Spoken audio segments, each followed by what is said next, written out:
Welcome the anointed ones. Most people don't fail because they're incapable. They fail because they never discover who they actually are.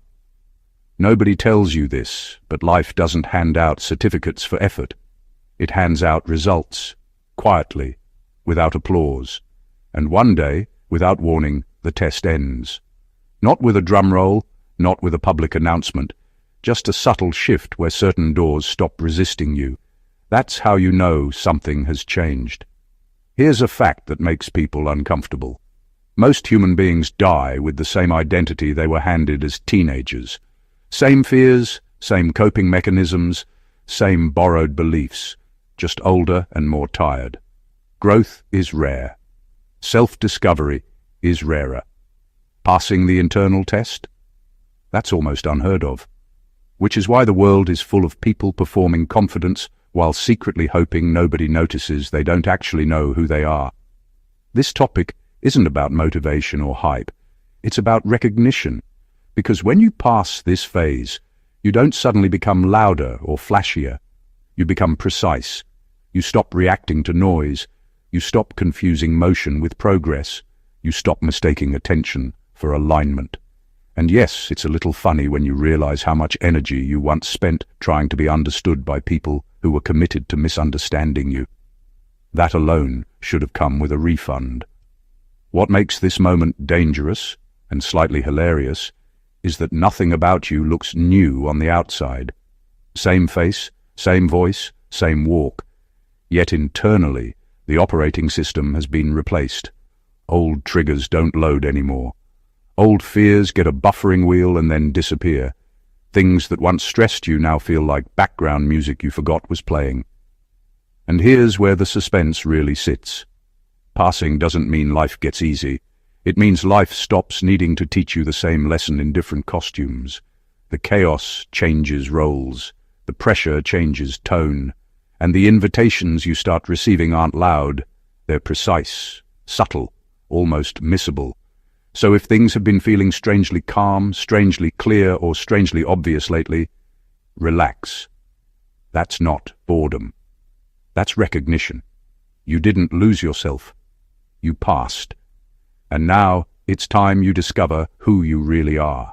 Number one, you weren't being tested for obedience. You were being tested for integrity. Most people think life rewards those who follow instructions well, keep their heads down, and play along. That's not what was happening to you. What you went through wasn't about how obedient you could be or how well you could fit into someone else's system. It was about whether you would abandon yourself just to survive comfortably. Integrity is expensive. It costs approval, access, protection, and sometimes relationships. That's why so few people have it. You were placed in situations where doing the right thing externally meant doing the wrong thing internally. Agree here, stay quiet there, pretend not to notice, accept the lie because it's easier. That was the pressure. And the test wasn't obvious. It didn't come with clear rules or moral speeches. It came disguised as opportunity, authority, loyalty, and even love. That's what made it dangerous. There were moments when compliance would have made life smoother. You could have said what they wanted to hear. You could have adjusted your values just a little. You could have convinced yourself it wasn't that serious. A lot of people do. That's how integrity erodes. Not through big betrayals, but small justifications. You didn't go that route. Even when you bent, you didn't break. Even when you doubted yourself, you didn't sell yourself. What separated you wasn't perfection. It was resistance. You felt the discomfort of staying true when it would have been easier to perform. You sat with the tension of being misunderstood instead of reshaping yourself to be accepted. That takes a level of inner alignment most people never develop because it's inconvenient. Integrity doesn't reward you immediately. In fact, it often looks like you're losing while others are advancing. But here's the quiet truth. Obedience makes people useful. Integrity makes people trustworthy. Systems can exploit obedience. They can't control integrity for long. That's why your path felt harder and lonelier. You weren't failing.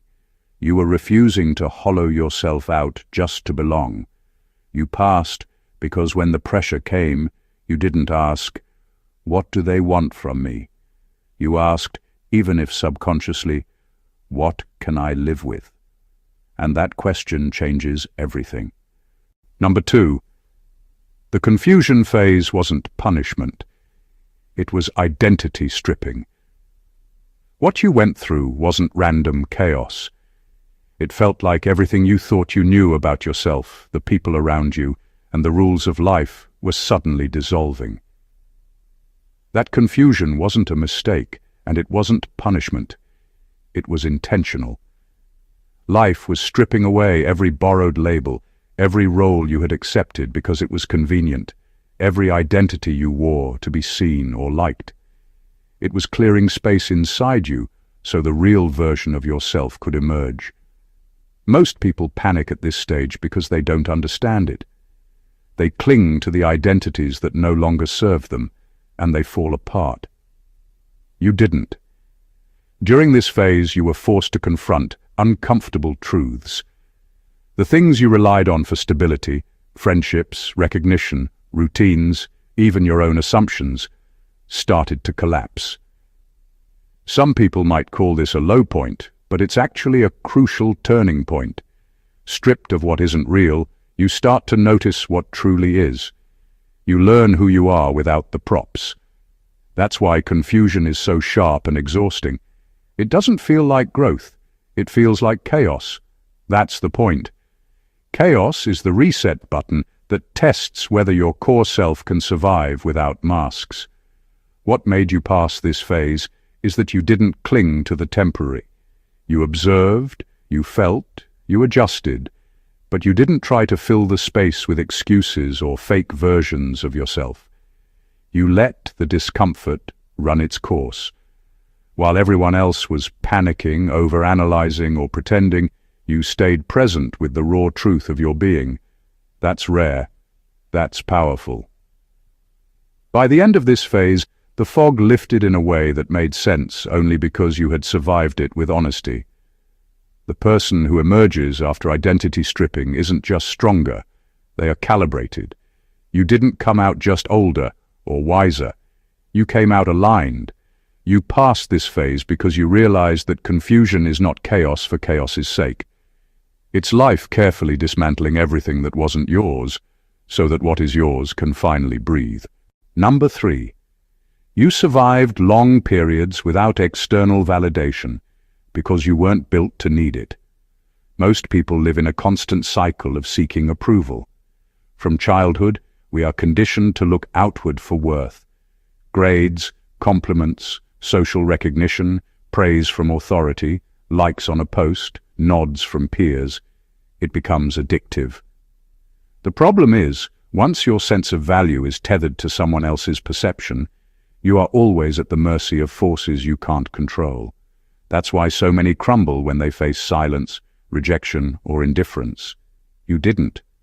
You were tested in the quiet spaces, the long stretches where nobody noticed, nobody cared, and nobody seemed to acknowledge your efforts. Those stretches weren't a failure of support. They were the ultimate filter. They separated those who are functional only when validated from those who operate from an internal compass. You passed because you didn't need applause to keep moving, and you didn't need recognition to keep believing in yourself. You understood at some deep level that your actions and your growth are not contingent on spectators. This ability is more than mental toughness. It's instinctual sovereignty. You learned to take ownership of your journey, to measure your progress against your own standards, not someone else's opinions. That's why the lonely stretches weren't discouraging for you, they were clarifying. They revealed the boundaries between who you truly are and who people wanted you to be.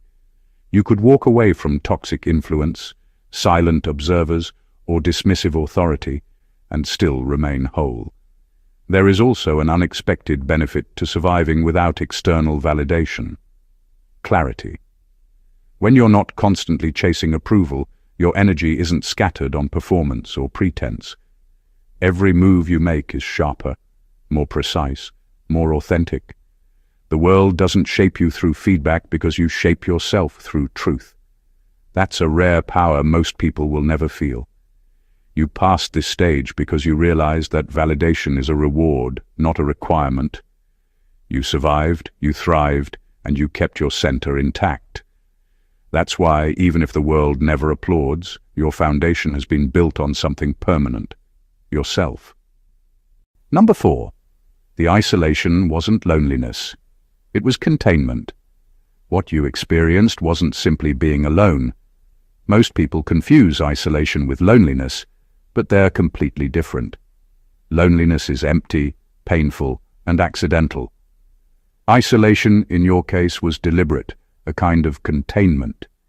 It was life, or the universe, or whatever force was orchestrating your path, putting you in a space where nothing external could distract, dilute, or interfere with what was forming inside you. This isn't punishment, it's preparation. Some people can't handle what comes next, and if they were exposed too early, they would break, bend, or scatter before they could fully rise. You didn't. During that period, it would have been easy to think you were forgotten, abandoned, or ignored. That's how everyone else would interpret it. They would complain, scream, or desperately cling to connection just to feel grounded. But your isolation wasn't about being left behind. It was about being protected from interference long enough to sharpen. You had to endure the quiet, the lack of feedback, the absence of applause or criticism, and somehow make progress while being unseen. That's where most people fail. They cannot advance when nobody is watching. You learned to. Contained in this space, your perception grew, your judgment sharpened, and your inner compass strengthened. Every emotion, every thought, every impulse had to be managed and refined without relying on anyone else to mirror, correct, or confirm you. It forced you to confront your real tendencies, your true strengths, and the cracks you would have ignored in a crowd. You didn't crumble, and you didn't cheat by projecting a false persona to make yourself feel normal. You held yourself accountable when no one else could, and that is rare. When the isolation ended, or rather when the containment lifted, you were no longer just a version of yourself shaped by others. You were precise, deliberate, and aligned. That period wasn't a punishment or an accident. It was life making sure the real you, the version capable of holding truth and standing unshaken, could survive untainted.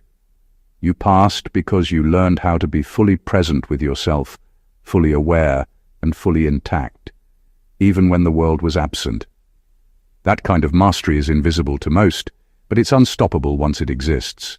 Number 5. You noticed patterns others missed because you were never meant to live on the surface. Most people float through life reacting to what's in front of them, barely scratching the surface of reality.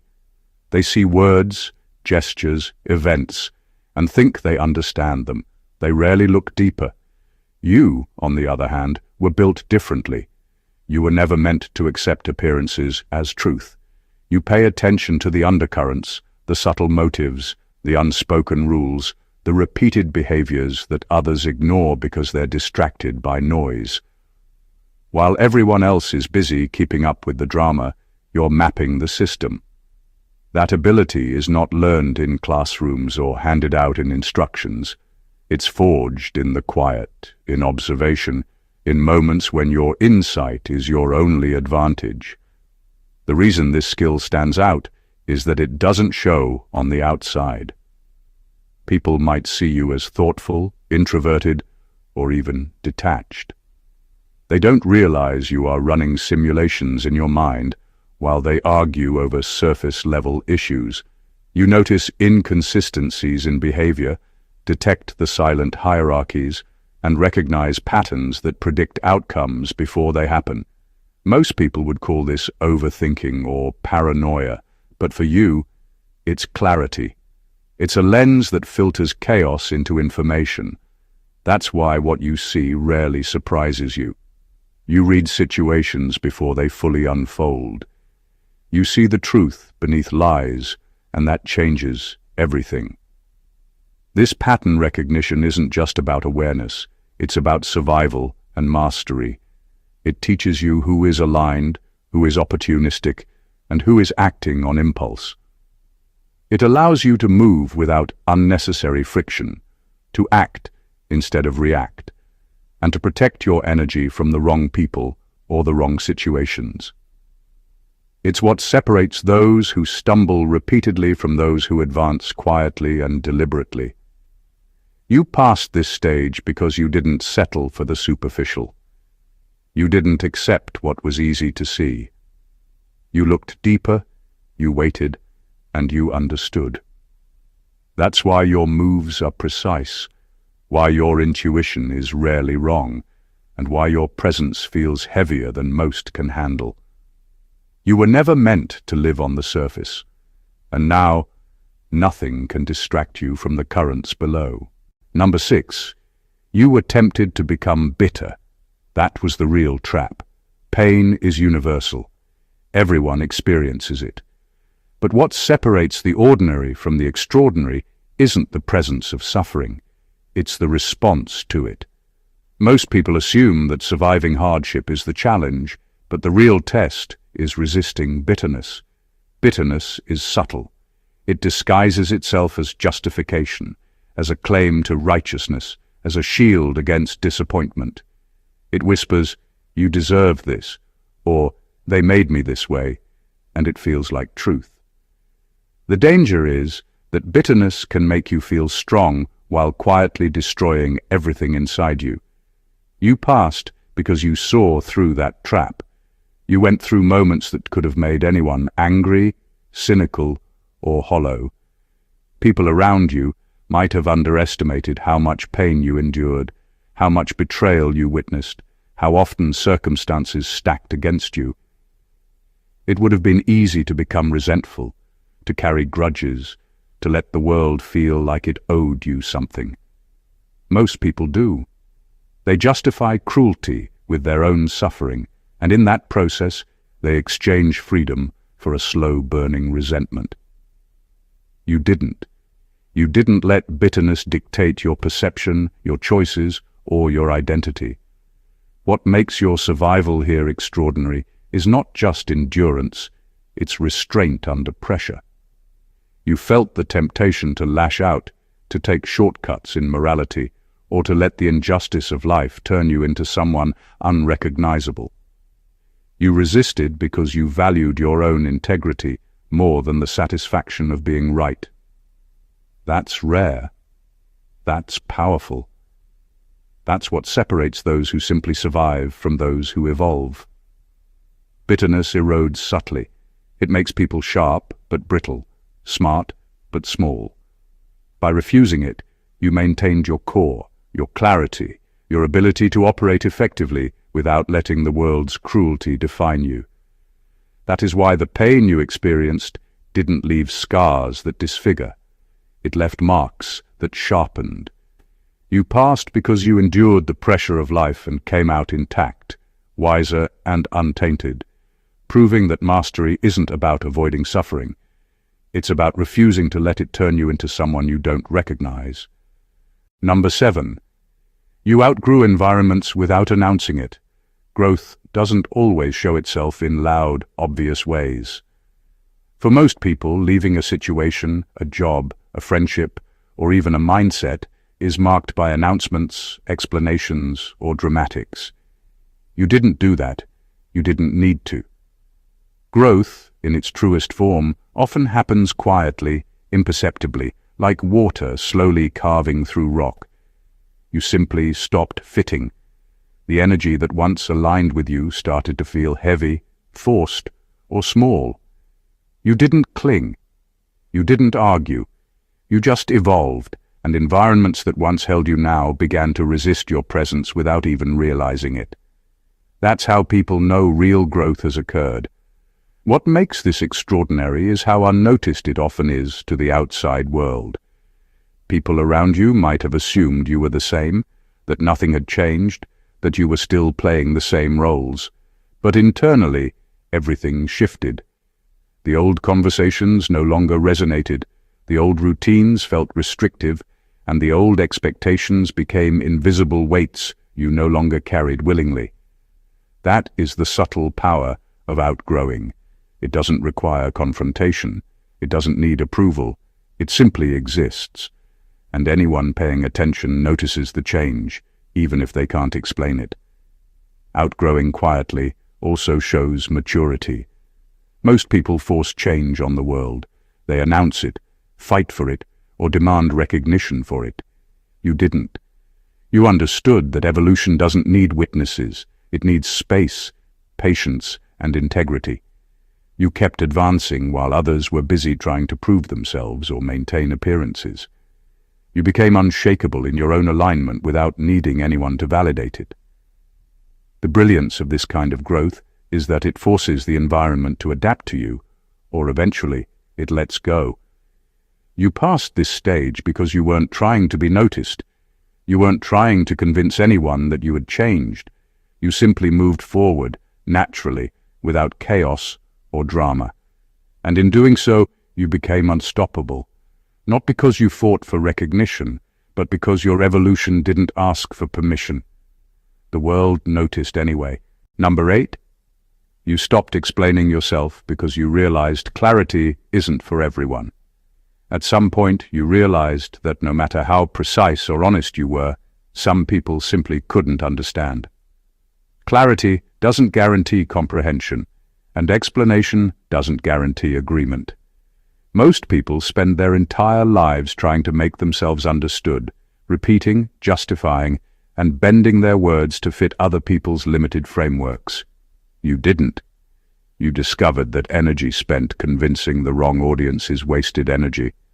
You stopped explaining yourself because you realized your truth doesn't require validation from those who aren't capable of seeing it. That's a freedom most people never reach. The beauty of this phase is in the precision it demands. You begin to see clearly which conflicts are worth engagement and which are distractions.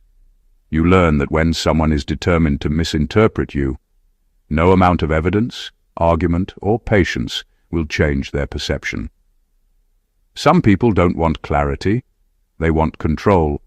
They want confusion, misalignment, or an excuse to assert superiority.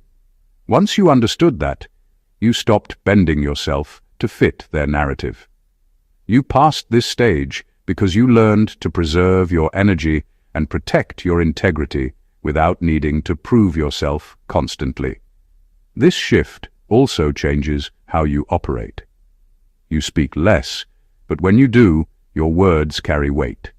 You act deliberately, knowing that your actions, consistency, and presence communicate more than explanations ever could. You don't feel the need to overcompensate with details or stories. People either perceive it or they don't, and that no longer defines you. What makes this so profound is how it sharpens perception. By refusing to explain constantly, you expose others for what they are, either capable of understanding or not.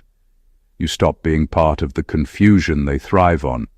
You pass through the world lighter, more focused, and more aligned with reality rather than perception.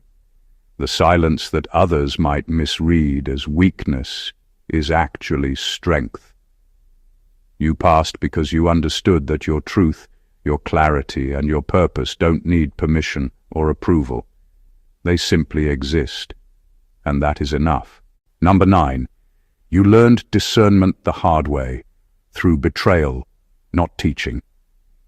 Most people think wisdom comes from books, lectures, or advice. It doesn't.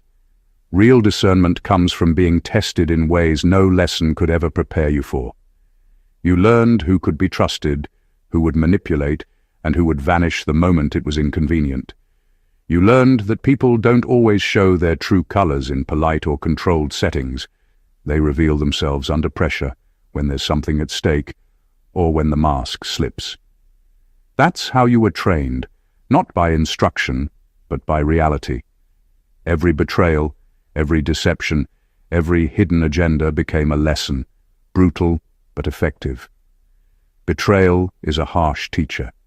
It forces you to pay attention to nuance, to question appearances, and to trust instinct over words. It forces you to notice patterns in behavior that others overlook. Where some people feel broken after being deceived, you became sharper. Where others would forgive and forget blindly, you stored knowledge quietly and applied it without fanfare. That's the power of learning through betrayal. It doesn't create cynicism when handled well. It creates clarity, precision, and the ability to see the truth beneath performance. This type of discernment isn't about suspicion or paranoia. It's about alignment. It allows you to recognize who deserves access to your energy, your time, and your trust. It separates opportunity from trap, ally from obstacle, reality from illusion. Most people stumble through life giving their attention freely, hoping others are honest, and then being shocked when they aren't. You don't stumble, you evaluate, measure, and act with understanding. You pass this stage because you transformed every setback, every hidden agenda, and every betrayal into a lens for insight. You didn't waste energy on revenge or resentment. You internalized the lesson. That's why your intuition now rarely fails, and why your judgment carries weight. You no longer need constant proof or reassurance to see the truth. Experience has made your perception automatic, and that ability to read the world accurately, quietly, and without theatrics is rare. You survived betrayal, learned its language, and emerged calibrated, precise, and unstoppable. Number 10. You remained functional while unraveling internally. That's not normal resilience. Most people assume resilience is about bouncing back, staying strong, or smiling through difficulty. That's only half the story.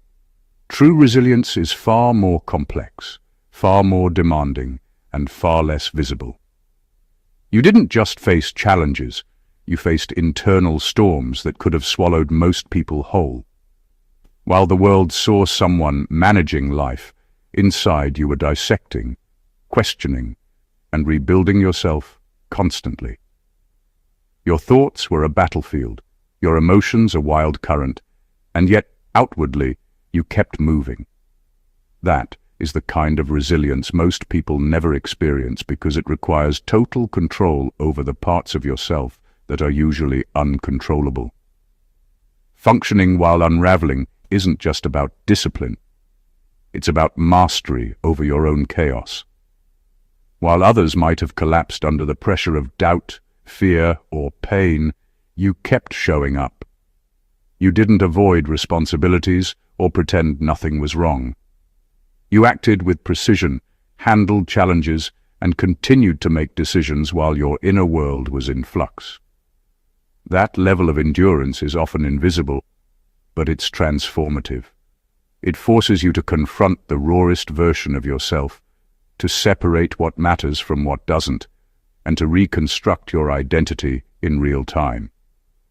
This stage also teaches an extraordinary kind of patience. You realize that growth doesn't always feel linear, that internal chaos doesn't always have immediate resolution, and that you can exist in tension without losing your center. It trains you to trust your internal processes even when external circumstances demand clarity. You learn that survival is not about avoiding collapse, it's about navigating collapse while remaining functional, decisive, and aligned with purpose. You passed this stage because you didn't let internal turmoil dictate your external reality. You managed the complexity of being in motion while being remade. That's rare. That's exceptional. Most people's character cracks under that pressure. You emerged from it not just intact, but honed, calibrated, and unshakable. Remaining functional while unraveling internally isn't just resilience, it's mastery, and it set the foundation for everything that follows. Number 11. You stopped chasing answers and started trusting recognition. Most people live their lives hunting for answers, thinking clarity comes from information, advice, or proof. They collect experiences, opinions, and theories, believing that one more explanation will finally make sense of the world. That's exhausting, and most of it is unnecessary. You passed a stage where chasing answers became irrelevant because you started trusting recognition instead. Recognition isn't about confirmation from others. It's that deep, undeniable sense inside that whispers, "This is true, this fits, this aligns." Once you reached that point, the world didn't need to explain itself to you anymore. You could see and feel the patterns, motives, and outcomes without needing a second opinion. Recognition operates on a completely different level than reasoning. It's instantaneous. It's instinctive. It doesn't need proof or validation. While others are stuck analyzing, debating, or verifying, you simply know. That's why your decisions feel effortless even in complex situations. You don't overthink because your perception has been trained to recognize truth at its root. You passed because you learned to trust that internal signal rather than constantly chasing external confirmation. This stage also shifts your relationship with learning and knowledge. You no longer absorb everything indiscriminately. You observe, filter, and internalize what aligns with reality as you perceive it. Books, advice, and experiences are no longer crutches. They are tools, supplementary to your recognition, that allows you to act decisively without hesitation. It's precise, it's quiet, it's powerful because it bypasses confusion. You also gain an almost effortless authority. People who are still chasing answers often debate endlessly, argue, or try to prove themselves. You don't need to. Your recognition already sets the tone. Others might not understand how you can be so certain without evidence, but that's irrelevant. You operate from alignment, not persuasion. You passed this phase because you realized the answers you were hunting for were never external. They were inside, waiting to be trusted. Chasing answers is temporary. Recognition is permanent. Once you recognize, you act with clarity, precision, and confidence that no doubt or contradiction can shake. Number 12. You learned that being chosen doesn't mean being spared. Being chosen isn't a shield. It isn't a guarantee that life will be easy or that obstacles will vanish. Most people confuse selection with protection, believing that if they are recognized, elevated, or marked for something greater, the hardships will stop. You discovered that the opposite is true. Being chosen means responsibility, pressure, and scrutiny that others will never experience. It means you are tested not because you are weak, but because you are capable of handling what most cannot. You passed this stage because you survived difficulties that were specifically tailored to challenge your strength, focus, and character. When life ramps up in ways that feel unfair or relentless, many assume it's a punishment. They think the universe is against them. But for you, those challenges weren't mistakes. They were part of the blueprint. They were designed to reveal whether you could endure without compromise, whether you could rise under pressure, and whether you could remain aligned when circumstances tried to force deviation. Being chosen didn't remove difficulty. It magnified it. That's why so few people are truly ready for the responsibilities that come with being marked for purpose. What makes this understanding profound is the mental shift it creates. Once you realize being chosen isn't a free pass, you stop expecting life to hand you comfort.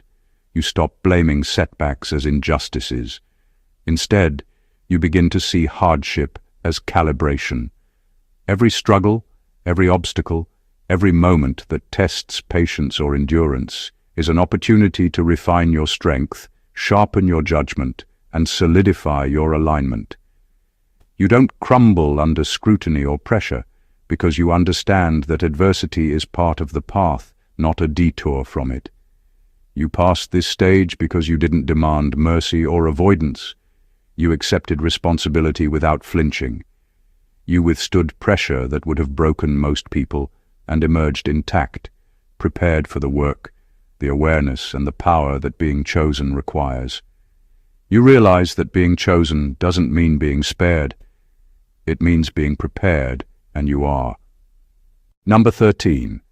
You no longer need to prove depth. You live from it. Most people live their lives performing depth. They try to sound profound, drop the right quotes, or act like they've experienced more than they actually have. It's exhausting, and it's transparent. True depth, the kind that transforms perspective and presence, doesn't need to be advertised. You've reached a stage where depth is no longer a performance or a claim. It isn't about impressing anyone or proving a point. It simply exists in the way you think, the way you move, and the way you respond. You don't speak to show wisdom. You respond from it naturally, effortlessly, and consistently. That's why people sense something in you that they can't name but can't ignore. Living from depth also changes your energy. You stop measuring yourself by the expectations of others because you've internalized understanding. You stop over-explaining, over-complicating, or over-performing. Every word, every choice, every action is filtered through experience and insight, not through the need for validation. You become someone who is quietly influential, not because you demand attention, but because you radiate substance. That kind of presence is magnetic, precise, and unavoidable. This stage is also about alignment with your internal reality. Depth isn't just knowing more, it's understanding more about cause and effect, human behavior, and the unspoken truths behind actions. You operate with clarity in situations where others panic or misjudge. You respond instead of reacting, predict instead of guessing, and maintain calm when everyone else is scrambling. That ability is cultivated only through lived experience, reflection, and the refusal to dilute your perspective for convenience or comfort. You passed this stage because you no longer chase recognition for insight. You no longer need to perform intelligence, understanding, or spiritual awareness. You are anchored in it. The depth inside you isn't temporary or conditional. It's your default state. You move, speak, and act from it naturally, and that changes the dynamic of every environment you enter. People notice it without knowing why, and that silent authority is far more powerful than any declaration or display. You don't prove depth anymore. You live it. Number 14. Discovering who you really are won't feel exciting. It will feel obvious. Most people expect revelation to arrive with fireworks, fanfare, or dramatic shifts. They imagine some monumental moment that suddenly changes everything. That's not how real self-discovery works. For you, it arrives quietly, subtly, like a truth you've been carrying all along but never fully acknowledged. When you finally recognize who you are, it doesn't shock you. It feels obvious. Every choice, every struggle, every hardship you've endured suddenly makes sense. The clarity isn't flashy, it's undeniable, and it lands with a calm authority that leaves no room for doubt. The reason it feels obvious is that everything you've experienced has been a training ground for this realization. All the pain, confusion, betrayal, isolation, and temptation weren't random. They were markers guiding you toward a deeper alignment with your true self. By the time recognition arrives, you see the patterns, the hidden lessons, and the precision behind the chaos. You understand why certain people entered your life, why others left, and why certain events happened in exactly the way they did. That awareness isn't a product of theory or analysis. It's lived knowledge. This stage also strips away all pretense. You no longer need to perform identity for approval or validation. The masks fall naturally because you recognize them for what they are: distractions. You don't scramble to prove your worth or justify your choices. The obvious truth of who you are is so anchored that it doesn't require explanation. You act with clarity, move with alignment, and make decisions with confidence that comes from knowing yourself at a fundamental level. You passed because you endured every test, every silent struggle, and every internal trial without losing your core. When self-recognition arrives, it's not dramatic, it's quiet, precise, and irrefutable. You see yourself clearly, understand your purpose, and operate with the ease of someone who has been prepared without realizing it. That is the power of true self-discovery. It doesn't overwhelm, it enlightens, and it confirms everything you've already lived. You are no longer defined by the world or its expectations.